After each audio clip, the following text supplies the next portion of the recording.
An author spent $44,000 launching her latest book, and it barely moved the needle. She recently posted a free Substack on all the tips on what actually worked, what really didn't work, so that way you could learn from her receipts instead of making your own. So the first thing author Amy Chan said not to do was spend the $10,000 on the TikTok influencer campaign. So they're saying that basically you pay creators with engaged audiences to talk about your book, and then the algorithm does the rest. She said that the thing was that the content was good, but it didn't convert because views doesn't necessarily equal sales. And so basically that just didn't get her the return back for that $10,000 she spent. The other fail was she spent $10,000 with a consulting / speaking gig agency. So basically she gave them money to book her speaking engagements in exchange for bulk book buys, and they did not book any speaking engagements for her, but they said that nothing was guaranteed, but it just seems very scammy to me. Luckily she was able to get a portion refunded back to her, but I feel like that's like one of the biggest losses. The next thing that didn't really work for her was a $24,000 PR retainer. She hired a PR agency for 4 months. They did give her a segment on a daytime TV show, which was really big for her. She got a spike on Amazon sales, which was around 200 book sales. But $24,000 is a lot of money. And then the last thing that she said was a fail was PR packages for influencers. So she said that she spent a bunch of money on cute merch for mailers to give to a bunch of book influencers or, influencers in the space of her book. She said about 20% of those influencers who got the package shared a story, but it really didn't move sales. She said that people sharing about your book on Instagram stories might get you some brand awareness, but it says unless that they're famous and they're like gushing about your book, it's probably not going to do anything substantial. The tips she gave about hiring agencies were to talk with prior clients, and I feel like they give this advice too for when you're about to sign with an agent. Talk to prior clients on the phone and ask directly, did this work for you? Would you hire them again? Because she said that she skipped it and just went off of vibes and promises, and that cost her $20,000.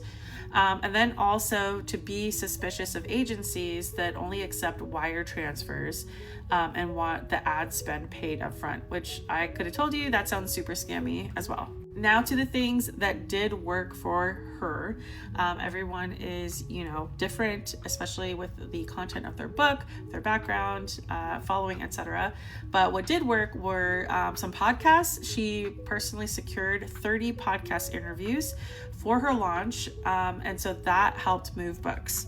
She said it was really good to be selective and check out, who their audience was. You can't really see podcast metrics on like Spotify or something, but if you look on their Instagram, are they promoting the guests on the show? Are they being active? That was really big. And she said she did a podcast with a host that had 1 million followers, and the podcast Instagram had 10K. And that they didn't promote the episode beyond one story on the podcast page. So I think it's important that you find podcasts that are very engaging and are also aligned with your book content. Another thing that she said helped were some events, and specifically events that the ticket price included a book sale. So she said you could either do them virtually or in person, but getting people to come to events is hard in cities where you don't have a community or a footprint. She did 5 events. In New York City, she sold 120 tickets, San Francisco 80, Vancouver 45, and LA 45, as well as a book club panel. Each one had a co-host or a moderator with a following. I think that's super important because then you guys can kind of cross promote each other. So finding local authors to the area that you can do a sit down with.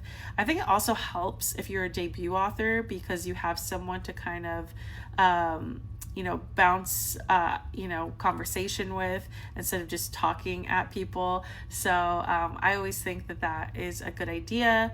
And then she said the additional benefit were the photos you got, people got to share it on social media, and you get to create that buzz around your book, and you get to meet your readers face to face. So she said that would be a good idea of why to even have an event in the first place. And then she said in regards to Amazon, I know not everyone here is Team Amazon, but they are part of your book sales, especially if you are traditionally published. So it says Amazon counts 3 books bought separately as 3 sales towards your sales rank, but 30 books ordered in one transaction count as a single sale. So if friends are buying books from you, ask them to order smaller quantities at different times rather than one bulk order. Another thing was ARC reviews through Hidden Gems. She says reviews matter a lot on Amazon, and so if you try out Hidden Gems, they have a ARC program where readers get an ARC and commit to writing a review. 80% actually follow through with that, but the reviews are honest, so they could be positive or negative. But they do have a wait list. It says currently March 2027, but it's relatively cheap, around the $150 mark. She also suggests doing a Goodreads giveaway. The standard package is around $120, plus the cost of books and shipping if you're giving away print copies, but Kindle giveaways don't have an extra cost, and that you can just skip the premium tier. And she said this was good because everyone that enters the giveaways automatically adds your book to their want to read shelf. So their friends will see that. And then when someone looks at your book page, they'll see that people are wanting to read your book. So it raises a lot of awareness. So she said if she could do anything differently with regards to the money that she had spent on influencers and agencies, she would put almost all of it towards ads on Amazon, and she would probably test out Meta as well. She said that the uncomfortable truth about book launches in 2026 is that the expensive, glamorous stuff can get you brand awareness, but you need a lot to break into the media landscape of today. And so, yeah, basically it's just, you are spending a lot of money and you're not moving the needle. And so you have to find a way that works for your book. And yes, if you are with a traditional publisher, they will have a marketing budget for you, but like the lower the advance, or depending on where you are in sales, but the lower that marketing budget's going to be. So that's why a lot of authors lately are also hiring PR or trying to do marketing themselves. If you've published a book, what has worked best for you in terms of marketing? Have you seen the best success on social media? Have you had success with PR agencies? Let us know in the comments, especially for all of us who are currently working towards our debut books, or people that are still trying to get in the hang of things. I think knowledge sharing is super powerful. So if you guys want to check out the author, her name is Amy Chan. And the latest book she was speaking about in regards to promotion was called Unsingle: How to Date Smarter and Create Love That Lasts. And she also has the book Breakup Bootcamp.